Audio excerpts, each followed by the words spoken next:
Hi guys, today we'll be talking about trigonometric functions on the unit circle. And the unit circle is just basically just the idea of taking and being able to have a circle with a radius of 1 and just looking at what happens when we actually deal with it, and then apply special right triangles and the trig we learned from last time, such as these special right triangles, and apply it to this, okay? Now, circular or cyclical functions are just functions that repeat. So, for example, if I were to start here in this position, which we call standard position, and go around to here, any point after this point, I'm going to be repeating the same thing as I went around the first time, second time, third time, fourth time. I mean, there's just a lot of different stuff that's going to show up, okay? All right. Now, the trigonometric function definitions, once again, we're going to have them again. So sine of theta, cosine of theta,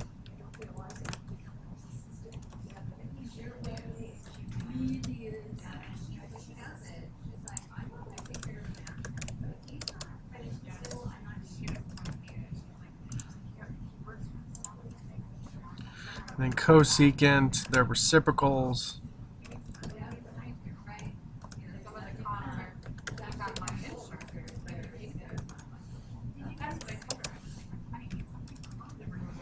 Okay, so we're going to be talking about these definitions as we go through. Okay, so the initial point, this is the standard position, which is just starting here, and then it also ends on points here. So we are going to be dealing with points where we do touch the axis, and then we really don't make a triangle, but we still use these definitions to help out, okay? So first off, we're going to take a look at the unit circle right here, okay? All right, so unit circle is right here. So if I make a right triangle right here, okay? Now if you notice, I have sine, cosine, and tangent of 30 all at the top, and they all have values. And if you remember from your earlier from our work earlier when we were looking at the unit circle and everything, sine of 30 is 1/2. Cosine of 30 was root 3 over 2, which if you do the calculation, you'll actually find that that's the same. So, there you go. So 0.866 is going to be the nearest hundredth place of rounding for it, okay? And then tangent was going to be root 3 over 3, which is 0.577 over 1. Well, you know the idea. And so these are going to give the decimal approximations. And as you notice, if I draw a right triangle with the angle here in the middle, this is theta right here, and then I look at the sides, I can actually look at a relationship between the sides. So here's an interesting thing. If you notice, this red side is usually the opposite side. Well, that's also the same as sine of 30, because the unit circle, this right here, this radius is 1, so 1/2 over 1 is 1/2. So it actually turns into that. And then down here, this 0.866 is the actual measurement of it. If you were to do your work on Pythagorean theorem, you would see that you would get 0.866. And that actually turns out to be the cosine right there. And then tangent would actually be the actual, well, this is kind of hard to say, but it's not the location, but it's actually the length of the tangent line to it. It's actually kind of interesting. It's in the green. We'll talk about that later, okay? But anyways, here it is, just working around 0.5. This is right here, this is 30 degrees. Now if I go up here to 45, you'll see some really familiar numbers. Tangent is 1, and sine and cosine of 45 are both 0.707, which, as you guessed it, is root 2 over 2. Okay, now if I move up here to 60, guess what? Now the values have flipped, because if you remember, they're co-functions of each other. Okay, now here's the really cool stuff. If I go up here, or let's start down here at 1, okay, sine is going to be 0, cosine is going to be 1, and tangent is going to be 0. Okay, and I'll actually explain that in a second. So let's go back to our table. Okay, so sine in this case is actually going to be the y coordinate divided by 1. cosine is going to be x divided by 1. And tangent is just going to be the opposite divided by the adjacent, which is the same as if I took the y-coordinate and divided by the x. Okay? And cosecant, secant, and sine are just going to be the reciprocals of those. So this is 1 over y. This is 1 over x. And this is x over y. Okay? And that's going to be those coordinates. And the coordinates are just going to be these coordinates right here. So if I pick a coordinate here, I'm going to be looking at a triangle this way. And the radius is going to be the hypotenuse, which is always going to be 1. And so the coordinate is going to be x and y. Oh, that's just ugly. Oof.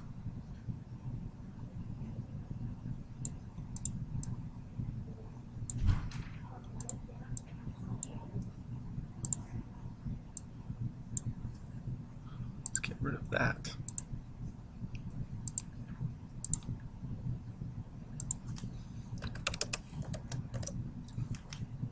Okay, so the x and y.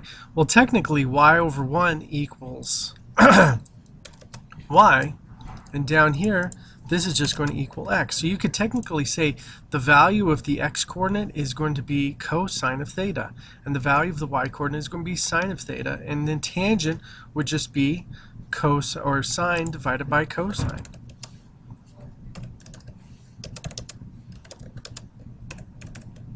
So it's actually kind of interesting, some of the stuff that we can actually come up with, the trig function definitions. Okay, so what is that going to lead us into? That's actually going to lead us into our next topic, which is, okay, everything's positive here, and if you remember, coordinates equal the sine and cosine values now.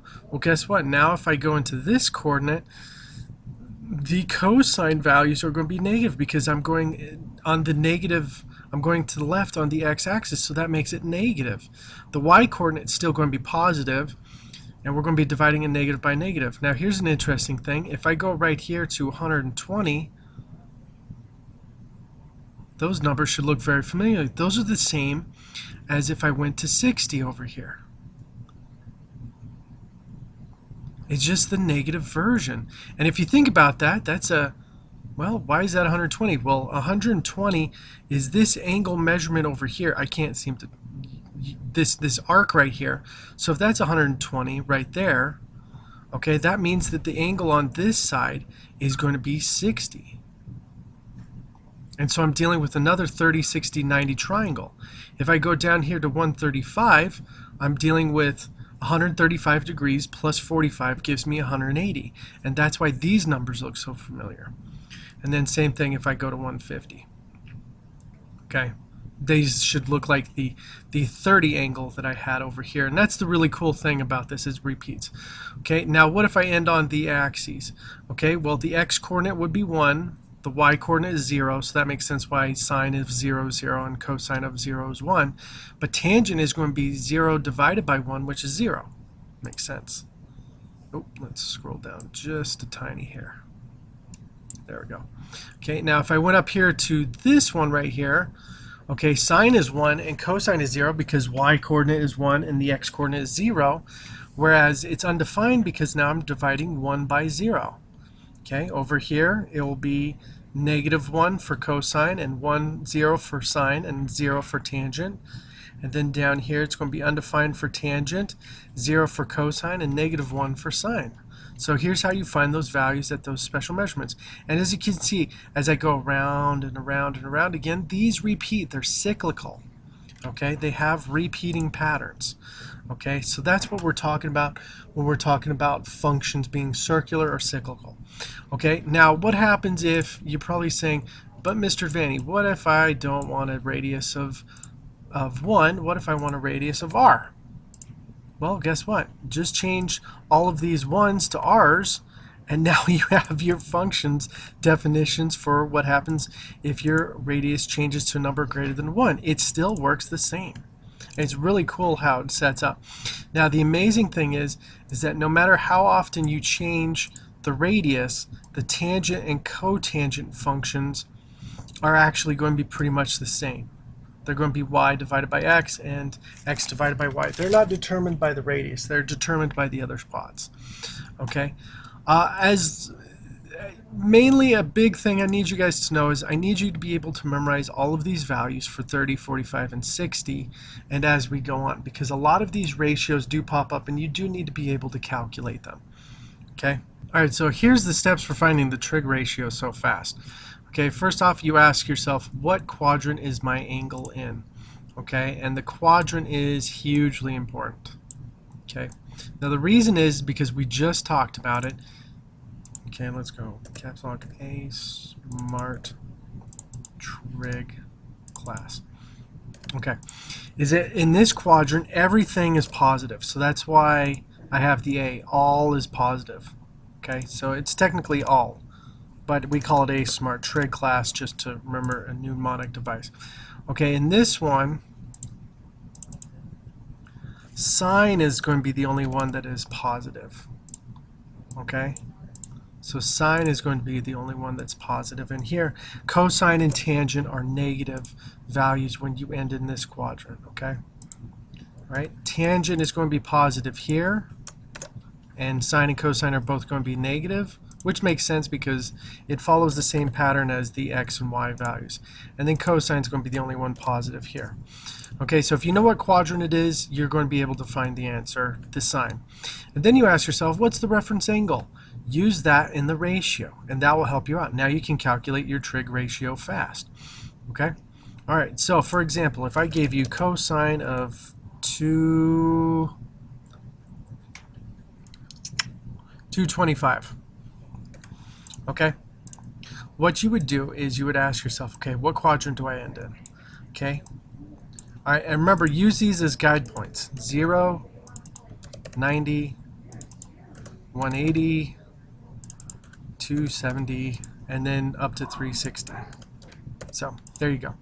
Okay, so my quadrant, my angle is ending right here. Okay, so it's ending in this quadrant. So I know that tangent is going to be the only one positive. So since this is cosine, it's going to be a negative value. Okay? All right, and now I'm going to find the reference angle. Now if the angle is 225, so this is 225 degrees, that is 45 more than 80. So that's plus 45. So that is going to be the same as cosine of 45.